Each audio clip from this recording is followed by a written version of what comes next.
Hello, everybody, and welcome back. We are now on to chapter 4, which is the topic of cell structure and function. So just to kind of recap where we've been so far, the last couple chapters, we were taking a look at some chemistry topics. Chapter 2 was basic atomic structure and bonding. Chapter 3 was kind of taking those atoms and putting them into larger biological molecules. And so now we're moving on to cells. So if you can think back to in chapter 1, we talked about those levels of biological organization. We covered the atomic level, which was the first one. We covered the molecular level with biological molecules. Anyways, that was the second one. And now we're on to cells. And kind of looking ahead, we're going to be spending the rest of Bio 101 in the cell. So we don't really move onto tissues or organ systems or organs or organ systems or even all the way up. That is in Bio 102 and 103 if you're interested in taking a look at some of those other parts of biology. So the rest of this course, we're going to be, this chapter is an introduction to cell structure and function, and then subsequent chapters, we're just going to dive deeper into the specific organelles and the roles that they do and the functions that they do within the cell. We might expand and kind of connect to organ systems and organisms to make things relate to our everyday lives. I'll do the best I can trying to do that, but we really are just going to be staying in the cell for the rest of this course. So let's go ahead and get started. So we introduced back in chapter 1 this idea of the cell is the basic unit of life, and all things are made of cells, and all cells come from pre-existing cells. This is what we call the cell theory. So I put up some historical pictures of the contributors to that.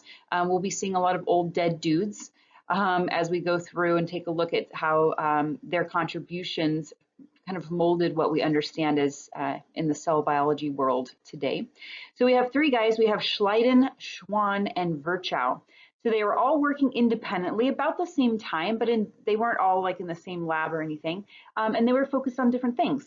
So for example, Schleiden, he was a botanist. So he was working with plants. And as the microscope technology increased and got better resolution and better magnification, every plant specimen that he was looking at, he noticed were made of these little boxy structures called cells. And then we had Schwann. He was a zoologist, if you will, an animal scientist. And he was kind of stumbling across that same idea that every sample that he was looking at were made of cells in some form or another. And then we have this last guy named Virchow, and he was an embryologist. So somebody who studies the development, embryological development, like before things are born. And so he went all the way back to the very beginning of fertilization event and realized that all living things come from pre-existing cells. They don't just randomly show up. That idea of spontaneous generation does not apply. And so these three guys worked together in formulating this idea of what we call the cell theory. So cells are the basic unit of life. All living things are composed of cells, and all cells come from pre-existing cells. All right, so cells are microscopic. They're invisible pretty much to the naked eye. There's some pretty large ones, but they're not very common. So most cells are very, very small. So how do we see them? So here's another picture of some old dead dudes. The guy on the left, this is Antony van Leeuwenhoek.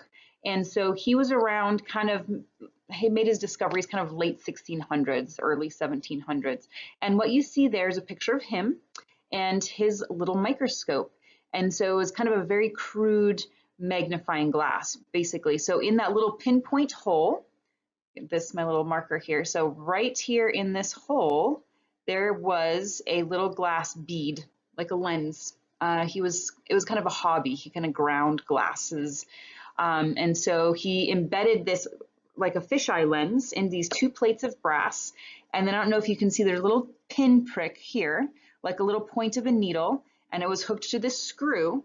And so what he would do is he would put his specimen on the top of that point, hold it up to the light, put it up to his eyeball, and take a look through the viewport, if you will, through the lens, and it magnified the specimen. And so I put a picture over here of a flea, and these were his actual drawings of what he saw with his microscope. You can see very nice detail of the leg anatomy, the body and the thorax and all the hairs and things. So this was a perspective that people had never seen before. And so it was kind of fascinating. Another cool thing about Ben Leeuwenhoek is he was the first person to ever see bacteria. Before people knew bacteria existed, diseases they didn't know were caused by bacteria. They thought there was a lot of different things that people thought diseases were caused by. So he was the first one to actually witness bacteria with this really crude magnifying glass microscope, if you will. The other gentleman, his name is Robert Hooke, and so he made his microscope a little bit more similar looking to what we might see as a microscope. So you can see it's got a tube, it's got a base, there's some kind of glass balls that might focus the light, since they didn't really have electricity back then. And so he made his contribution by actually naming these things cells. So he was the first one to come up with that term. And he did so, his drawing is over there on the right-hand side. He looked at tree bark. And so it was not a living cell. So Ben Leeuwenhoek actually looked at living things. Robert Hooke looked at some bark, some thin slices of bark. And so what he noticed was these little cells, these little pockets. They were empty, they didn't have any living things in them, but he said it reminded him of the cells in a monastery, so like a prison cell, right? So all these repeated same size little rooms, and so that's where the word cell came from. All right, so just for some perspective here on what the size scale that we're looking at, so this is giving you relative sizes. So we are in metric units here in meters, centimeters, millimeters, micrometers, nanometers. So a meter for our English folks here in America, a meter is about 3 feet. Kind of our measuring would be like a yard. A centimeter is probably about the width of your pinky nail. So about 2.5 centimeters equals an inch. So kind of gives you a frame of reference. So then when we take a look at a centimeter, what that is, it's 100th of a meter. So if you get a meter stick and you break it into 100 pieces, again, it's about the size of your pinky nail. And then a millimeter is 1,000 thousandths of a meter. So again, you take a meter stick and you break that up into 1,000 little pieces, and that's going to be a millimeter. So there's 10 millimeters across the width of 1 centimeter. The micrometer, which is this weird little shaped U right here, oops, that is a millionth of a meter. And then the nanometer right here, we can see the nanometer scale, that is about a billionth of a meter. So we're talking really, really small things. So most eukaryotic cells are going to fall into this size range here, from about 10 to 100 micrometers. Now there's going to be some smaller ones and there's going to be some bigger ones, obviously, but that's the typical range. Most prokaryotic cells, remember prokaryotic cells are like bacteria, they're going to fall right around this range here, so a little bit bigger than a micron. So 2 to 10, 2 to 5 microns for your bacteria. Viruses are on the nanometer scale. Molecules, so we talked about proteins and nucleic acids, they're on the nanometer scale, and then atoms have yet to be visualized, so they are still theoretical, if you want to call them that. They're based on evidence, but nobody's ever actually seen all the parts of an atom, and so they're even smaller they're fractions of nanometers. So, and then humans are a little over a meter, and so forth and so on. So we are going to be looking at that range right here on the micrometer scale, so pretty small things. And then the tools that we're going to be, you're able to see cells with, what you would be using if you were in a lab is a light microscope to be able to see things within that range. We can see bacteria, we can see eukaryotic cells, and we can see some small insects and animals.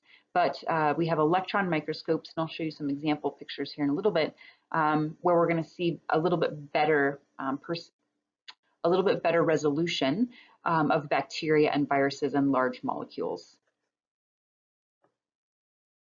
Okay, so here I just put some representative pictures of the different types of microscopy that we can see. So obviously we've come a long way from Ben Leeuwenhoek's little crude microscope or Robert Hooke's tube-looking microscope. So this picture up here, this is a light micrograph, right? A light microscope, something that we would have in our lab on campus. And these are pictures of a protist, a single-celled organism called a paramecium. They've been stained. The purple stain is sticking to the nucleus, so we know it's a eukaryotic cell. The blue is kind of sticking to the plasma membrane and some other structures within it. This is another picture right here using light microscopy. So these are, anybody want to take a guess of the kind of cell? These are neurons. So these are the cells that would be found in your brain. So you can see animal cells, sorry, not animal cells, eukaryotic cells can vary widely depending on their function and if they're an organism or just part of an organism. These black and white pictures are representing electron microscopy. So electron microscopes are more powerful. We could see that on that last slide there. They can zoom in way more than we can with a light microscope. This type of microscope here, this is a picture coming from what's called the scanning electron microscope, or SEM. Scanning electron microscopes take like a surface picture. They don't cut through the specimen. So here we can see some red blood cells and white blood cells and probably some platelets. So I'm guessing this is a red blood cell. This is a white blood cell. And I'm thinking these little bits here, you can't really see it. Let me put red on. So these bits here, those are going to be platelets. So those are all the components of your blood. And then up here, this is what's another electron micrograph. This is what's called the transmission electron micrograph. And this is a type of electron microscopy where you actually can take sections and look at the inside of something as opposed to the surface like the scanning electron microscope. And so here we actually see a cell. So I'll kind of outline it here. So here would be the plasma membrane. So that's going to be one cell.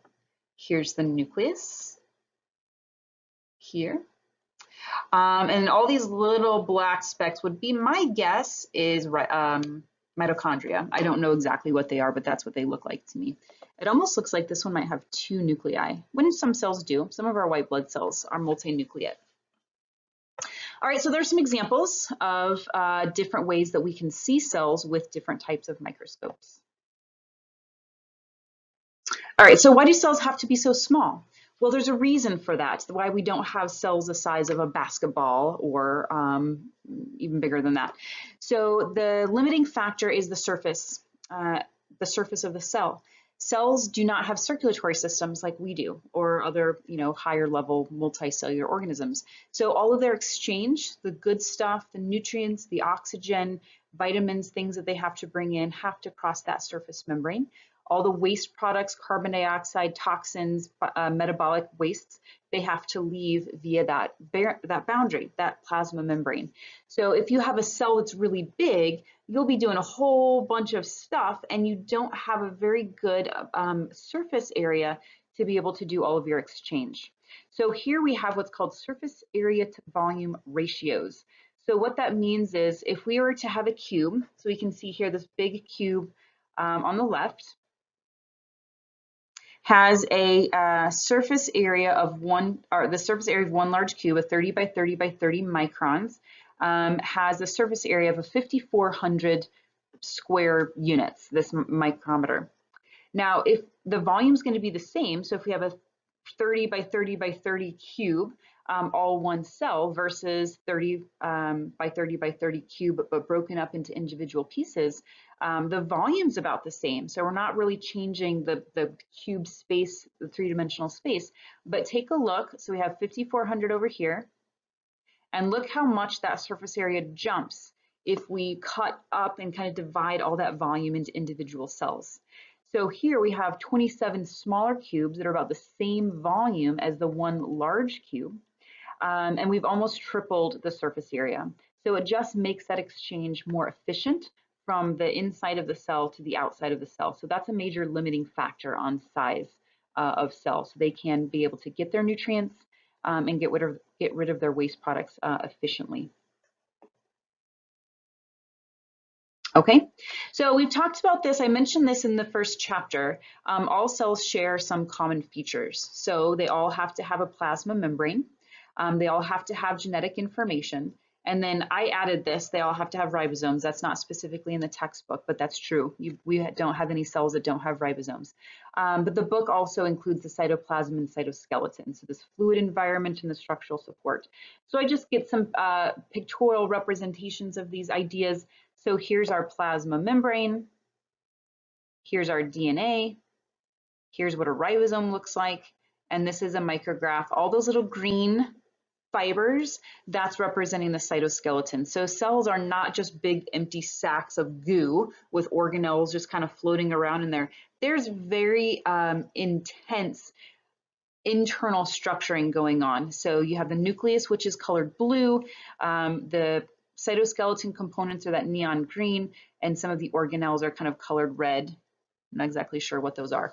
Maybe some mitochondria again. So the cells are a very full structure. Don't think of them as big loose sacks of stuff. They're actually pretty busy on the inside. Okay, so just to review, since we are talking about cell structure and function, the book goes back into differentiating between prokaryotic cells and eukaryotic cells. So hopefully you remember that prokaryotic cells are lacking a nucleus. That's kind of in their name, pro before karyo nucleus. So prokaryotic cells do not contain a nucleus. They're smaller, they're less complex, but they do have all of those main ingredients, right? So we have the genetic material, not bound by a nuclear envelope, right? It's just kind of hanging out in this region called a nucleoid, but it's not the same thing as a nucleus. We have our plasma membrane, right? We have ribosomes, and there's our cytoplasm. So those are the components of the minimal components of a cell. And there's some others, bells and whistles, right? So some bacteria might have a flagella, some bacteria might have pili. Bacteria, most of them have a cell wall. Some of them don't. Some of them store food granules. Some of them might have an extra bit of DNA called a plasmid, but those aren't going to be found in every type of cell. So we've kind of checked all the boxes for prokaryotics to be considered a cell. And then here's just some pictures, some micrographs. Here's a scanning electron micrograph of some cocci, means round shaped like a sphere. And here is it cut in half. So there's no nucleus. We don't see that structure that we saw in the eukaryotic cell. Another shape that bacteria can be in is called a spirillum, like a little spiral corkscrew. And so here is a photosynthetic cross-section of a photosynthetic bacteria, where that big thick layer, that's instead of having a chloroplast, which bacteria don't have organelles, they just kind of have this wrapping of a membrane that's going to be where their photosynthesis takes place. Okay, so then here are the eukaryotic cells, and just by first glance, you can see they are quite a bit more complicated, more complex. They have that very obvious nucleus, and they have many organelles.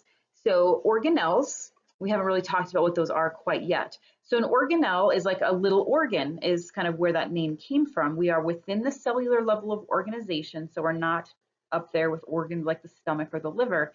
But just like in a body, the liver is a smaller component of our body that does a specific function. Our stomach is a smaller component of our body that does a specific function. So organelles are smaller structures within a cell that do a specific function. So each one of those beautifully color-coded structures there in these pictures, each represent a different organelle, and they will each have their own specific job to do within the cell to make sure the cell itself maintains homeostasis. It can do all of the things that that living cell needs to be able to do. So you have these pictures there in your book, nice and big and colorful. Use these as reference pictures.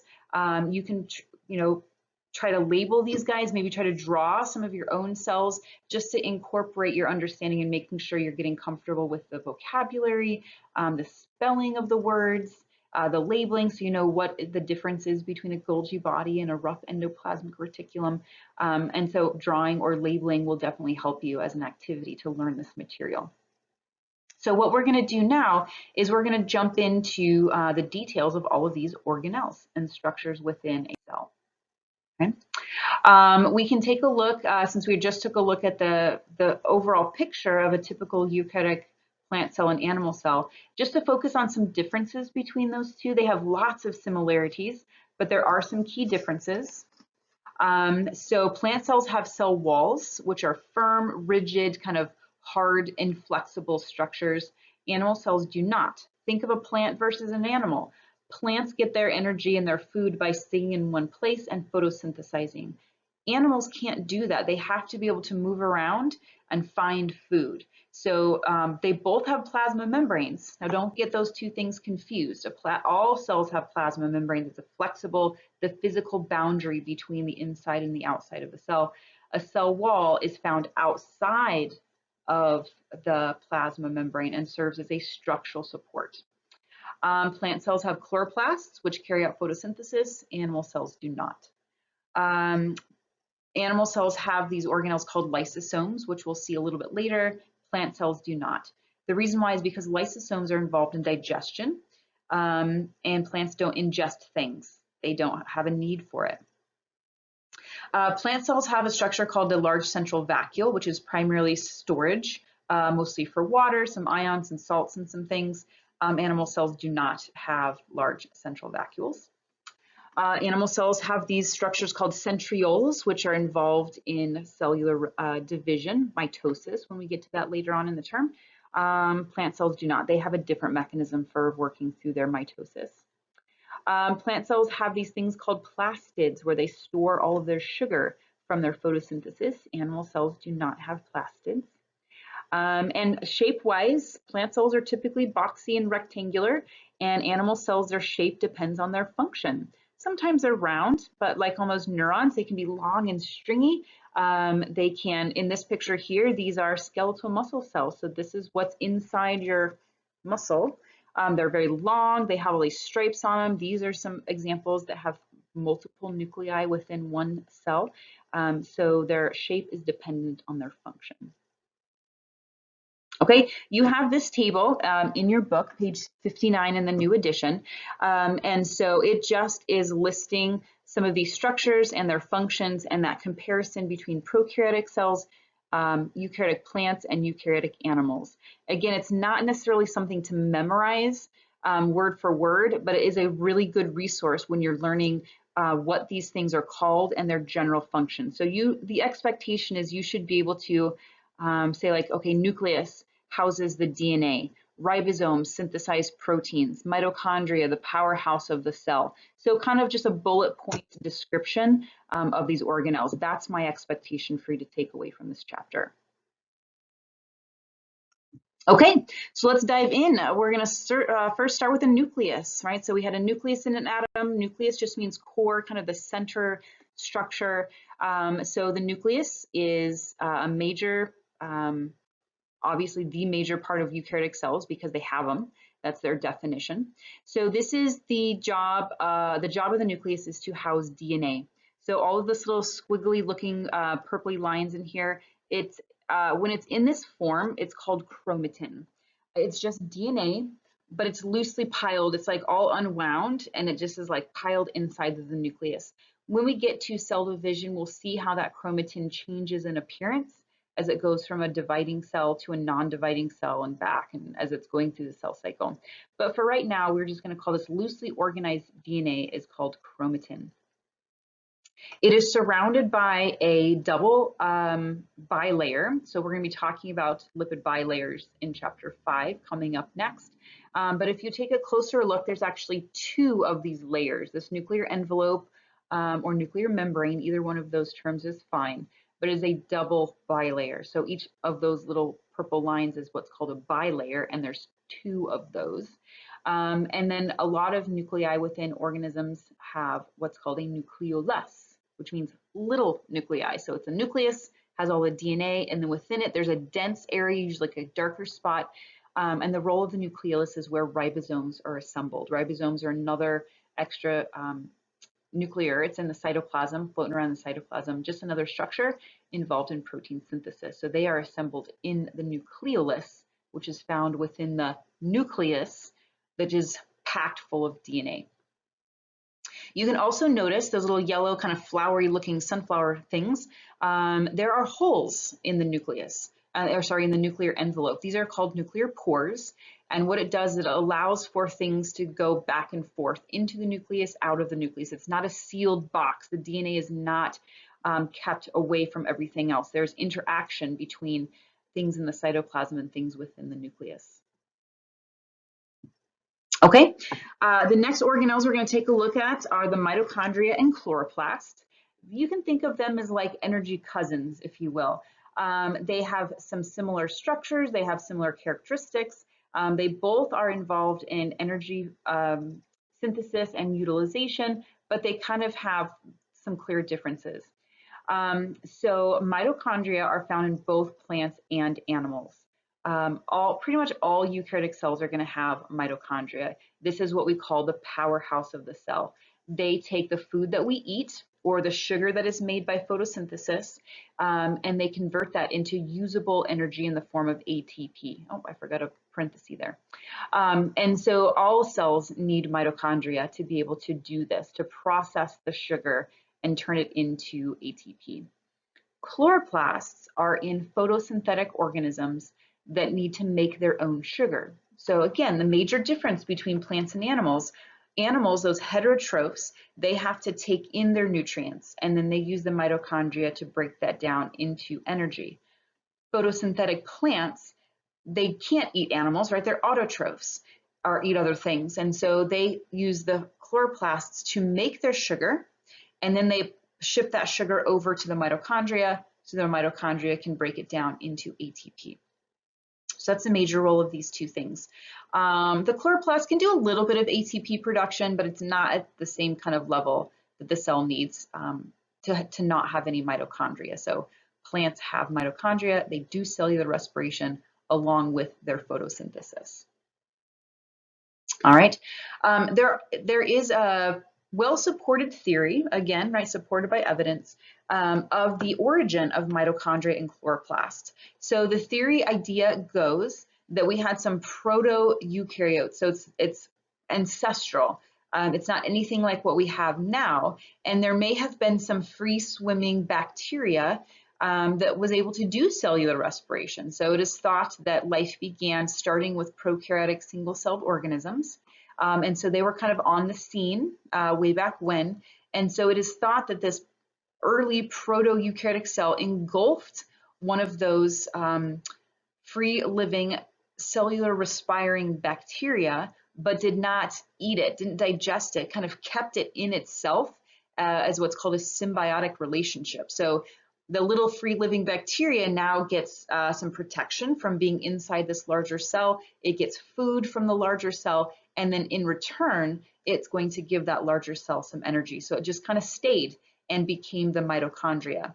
And then that line of cells eventually became what we call our animal cells, or heterotroph, like fungi and protists as well. Another event that may have been similar is there could have been a branch after that mitochondria inclusion, is that there may have been a free-living photosynthetic bacterium that got engulfed and was maintaining within that larger cell. And again, symbiotic relationship, a give and take. So the larger cell gave protection to that photosynthetic bacterium, and the photosynthetic bacterium gave sugars to that larger cell. So they created this partnership, and then that eventually became the chloroplast, then that cell lineage became the plant cell. So this is called endosymbiotic theory because symbiotic relationships within the cell, so that's the endo part of this. And there's lots of evidences to support that similarities between the mitochondria, the chloroplasts, and just bacteria and prokaryotic cells in general. We won't get into those details in this class. All right, the next organelle that we're going to take a look at are found in plants. These are the plastids. Again, maybe this is a little bit newer thought in my understanding that these also could have been derived from prokaryotic cells, but they're storage. They're like storage tanks. And so they can store pigments, they can store starches and sugars.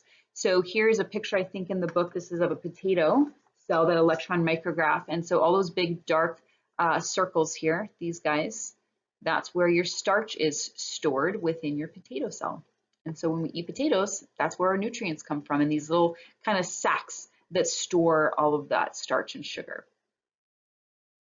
Okay, the next characteristic or structure in the cell is called the cytoskeleton. So as the name implies, cyto means cell, skeleton kind of means a structural support like our skeleton. It is made up of a collection of different types of long proteins. We have what are called microfilaments, intermediate filaments, and microtubules. So we can see those here in these pictures. We can see the microfilaments are the smallest one, intermediate's kind of intermediate, in between size, and microtubules are the largest ones. So they have a couple roles. They help out with cell division. We'll be seeing that in a later chapter. They help for cell movement. Think of an amoeba kind of slurping around everywhere. So the cytoskeleton helps them do that.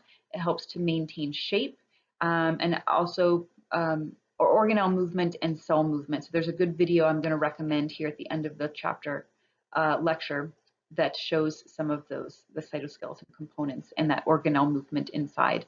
So then this micrograph over here again is showing these fluorescent blues and pinks, showing the microtubules and the microfilaments, and then the green nucleus. So again, cells are very jam-packed with this interwoven connection of these tubules and filaments. Helps to keep things supported in the right shape and almost like internal freeways, allowing things to move through. Okay, so then these next few organelles and structures we're going to take a look at is part of a system of membranes that are in the cell. So these phospholipid bilayers, which we're going to be seeing in chapter 5 next, are so critical for the function and the structure of the cell. So for the plasma membrane, it's the boundary. It keeps the outside outside and the inside in. It's part of the nuclear envelope. So we have that boundary around all of our DNA, giving us the idea of a eukaryotic cell. They are little bubbles called vesicles. These are transport vesicles. And so what they do, it's like a little shipping container. So you can have something inside wrapped in this membranous vesicle that can move from one place to the next within the cell. And then these last three structures here in this list, we have the endoplasmic reticulum, the Golgi apparatus, and lysosomes.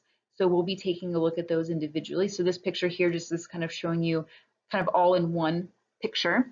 So here's our cell membrane, the kind of the blue one here. Here's our nuclear envelope. We took a look at that. Here's our endoplasmic reticulum, is kind of this peachy color here. Here's vesicles. So we have a vesicle here, we have a vesicle here, we have a vesicle here, and then this guy is called the Golgi body, that big pink thing. So let's dive into each one of these membrane structures here. All right, so the first one we're going to take a look at is called endoplasmic reticulum. Now that's a big mouthful, right? So endo meaning internal, plasmic meaning because it's got the plasma membrane structure, and reticulum is a word that means like a network, like a whole bunch of things like integrated together. So endoplasmic reticulum, and there's two types. We have what's called a smooth endoplasmic reticulum and a rough endoplasmic reticulum. And there's a difference in structure, obviously, and there's a difference in function. So the smooth and rough part is due to ribosomes. So smooth ER does not have ribosomes stuck to the surface of these membranes. Rough ER does. So that's the smooth and rough part, but then they each have their own functions as well. If you take a look in your book, you can see it a little bit on this picture, but the rough ER is continuous with the nuclear envelope. So that outer bilayer of the nuclear envelope is continuous with some of these folds of the rough endoplasmic reticulum.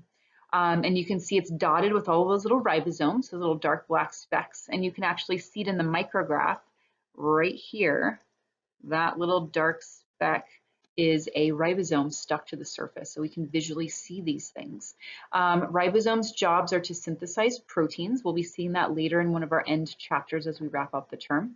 And so these ribosomes that are stuck to the surface of the rough ER, they produce proteins that are usually destined to be maybe embedded in the plasma membrane. They can be packaged to be released from the cell. Maybe it's a secretion of like mucus or a hormone or a signaling molecule, or just some kind of other protein that that needs to be pumped out of the cell somehow. And so those ribosomes on the rough ER will be making those things. The smooth ER lacks ribosomes, and it is also continuous with the rough ER. And so you can kind of see here, the smooth ER right here is lacking any ribosomes. It's just kind of smooth, all these little tubes connected together. That's the reticulum part of the word. Smooth ER has a lot of different functions, and it can differ from cell to cell. So Some smoothie R does this function, only that function. So I'll give you some examples. So just the whole list of smoothie R functions. They can detoxify certain substances. They can synthesize membrane lipids, like those phospholipids that we're going to be seeing in plasma membranes. They can help synthesize sex hormones like testosterone and estrogen and progesterone. And some of them can store calcium. So for an example, cells in your liver have a lot of smoothie R, and their main job is to detoxify toxins and waste products. One of their main jobs is to detoxify alcohol. So if you heard of, alcohol affecting your liver, because your liver is the primary organ that breaks down the alcohol into the non-toxic form for excretion, getting rid of it out of your body. And so the cells in your liver cells, are going to have a high volume of that smoothie R because that's their main job. Compare that to your skeletal muscles, right? We saw that picture a couple slides ago. The main job of the smoothie R isn't to detoxify anything, it's to store calcium. Calcium plays a huge role in the act of actually muscle contraction. And so the smoothie R in muscle cells stores calcium, not so much a detoxifier. So structure and function is just going to be different between whichever cell you're going to take a look at. All right, the other component in this endomembrane system of membranes is called the Golgi apparatus, named after some guy named Golgi. I don't remember his first name. But it is a collection of folded membranes, and it is kind of like the packaging and shipping center of the cell. So if you can think of Golgi as like FedEx or UPS or the Postal Service, that's a great analogy, because what it does is it works with the endoplasmic reticulum. Remember, it's making stuff. It can make proteins on the rough ER, it can make lipids on the smooth ER or hormones on the smooth ER, and we have to get that from the endoplasmic reticulum somewhere else in the cell or maybe to the surface. And so the ERs send their product in these little secretory or packaging vesicles to the Golgi. The Golgi might process them, fold them in the right way, or add something else to them to kind of mature this product, and then it sends it off to the surface or sends it somewhere else in the cell. So that's its packaging, shipping, modifying function of the Golgi. Okay, so here's all of these things kind of put together in this one process. So starting at the bottom, step one, let's say this is a cell that's producing antibodies. One of your immune cells, it's called the B cell in your body. When you recognize a foreign pathogen like a bacteria or a virus, it activates these B cells. They just become crazy antibody manufacturing cells, and they're pumping out millions of antibodies per hour. So it starts here in the rough endoplasmic reticulum. Antibodies are a type of protein, so the ribosomes are synthesizing these antibodies. Those are little Y-shaped molecules there. They're packaged up off the ER. They get shipped to the Golgi body. The Golgi body modifies them, kind of turns them into these mature, ready-to-go antibodies. Now they're kind of blue in color, showing that modification that happens in the Golgi. They get pinched off into another one of those vesicles and then shuttled to the surface, and you get this release of the antibodies into the body fluids, and then they can go and find that virus or bacteria. Now again, I told you when we were talking about the cytoskeleton, don't think of the cell as just this big watery sac, and then here I show you a picture that looks like it's just a big watery sac. So remember, there are cytoskeleton components all throughout the cell, right? So this vesicle is not just randomly floating through the cytoplasm, it's actually following a freeway of microtubules. And again, watch that Inner Life of a Cell video that I'll mention again at the end of this lecture. It's on the folder for this week's activities, and you'll actually see that happen. It's one of my favorite parts of that whole Inner Life of a Cell video, and you'll get to see that. It's very awesome. I'm going to erase those because I don't like to see all those. Looks like I'm Xing things out. Okay. So then that last organelle that's associated with this membranous system is called a lysosome. So this picture, you might be saying, well, that looks exactly like what we just saw before. It's very similar. There are some key differences here. So in this case, we are kind of going both ways. My finger's there. So we're kind of going, we are coming from the endoplasmic reticulum, and we are coming from the surface of the cell. Lysosomes, found in animal cells and protists, Their job is like the garbage disposal or the digestive organ, or, you know, it breaks things down. So we have to make them first. That's where it's going to start down here in the rough endoplasmic reticulum, or the smooth ER. Looks like it's rough because it's going to be enzymes or proteins. So the rough ER is making the enzymes, which are those little blue circles. It gets packaged to the Golgi, so that's very similar to what we just saw. And then the Golgi kind of modifies that, and the Golgi pinches off these sacs of enzymes, these digestive enzymes, and now this is your lysosome. This is the product, this packaged vesicle right here. It's now green. So that's the lysosome. So now we've made our lysosome. That was kind of steps 1 through 4 in this picture. So let's say you're a protist and you're engulfing your food. Maybe those little brown speckles are bacteria, that you're a protist and you engulf that bacteria. So they take in that food. Now we have this little food vacuole, this little shipment container of food. So now what do we do with it? Well, now we have these newly formed lysosomes full of enzymes and digestive juices, and we are going to fuse the lysosome with this food vacuole, and then that's the process of how the cell digests. So now the lysosomes break down the bacteria, it releases the nutrients into the cell, it can get rid of the waste products through releasing that outside of the cell, and so that's how protists can eat, basically. Okay, so the last few structures we have to take a look at outside of this membranous system are vacuoles. So I think vacuoles and a couple other structures and we'll be done. So vacuoles are often found in protists and plants. So there's a couple different types of vacuoles we're going to take a look at. So this first one is called a contractile vacuole. These are vacuoles that are found in freshwater protists. They live in rivers and ponds and lakes and things, not the ocean, so not saltwater protists, freshwater. So we haven't covered this idea yet. We will in chapter 5, coming up next. But what happens when you're a freshwater protist, you're really salty. You have a whole bunch of ions in here inside of your cell.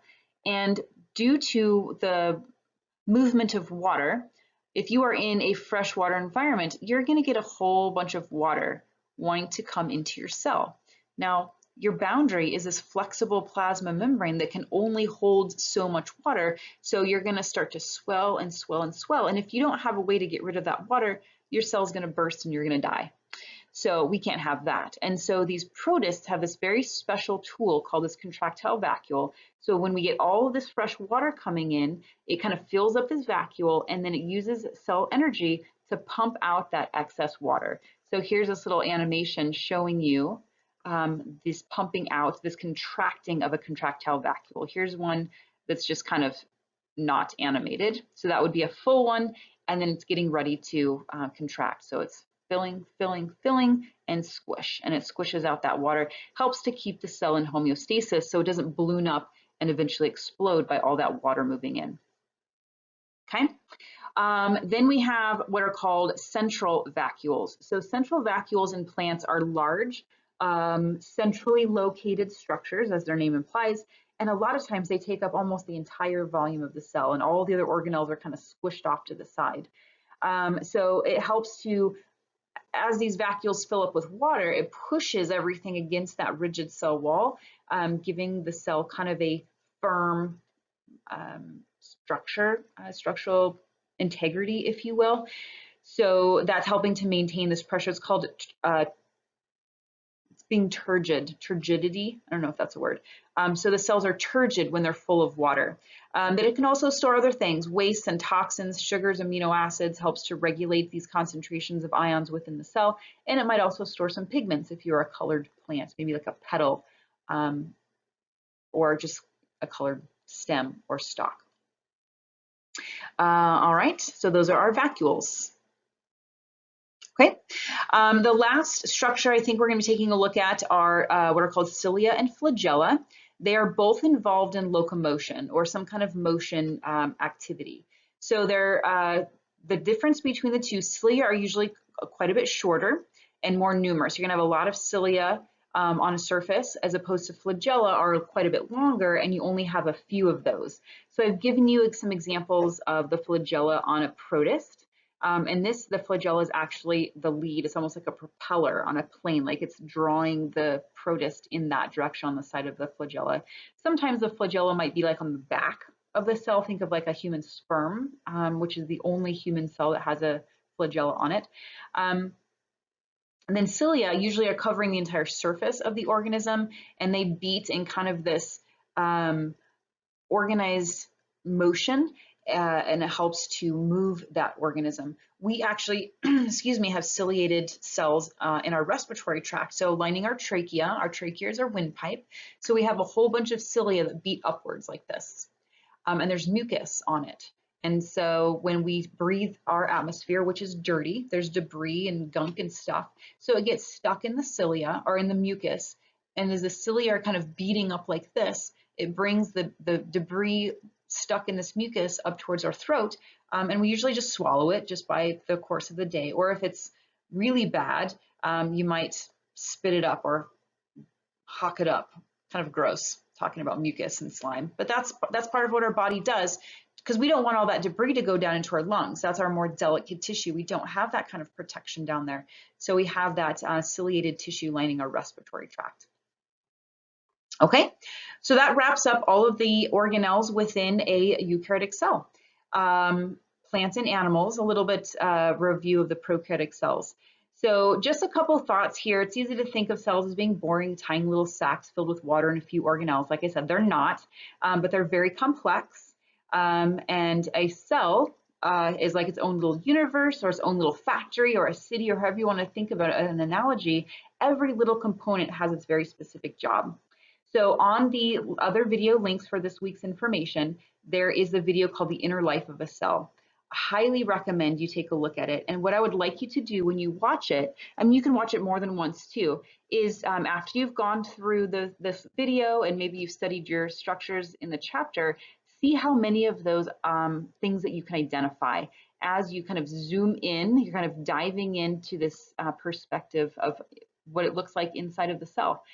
So pause it, take a look around, see what you can see, and see if you can identify some of these organelles that we talked about today. All right, have a great day. I will see you next time.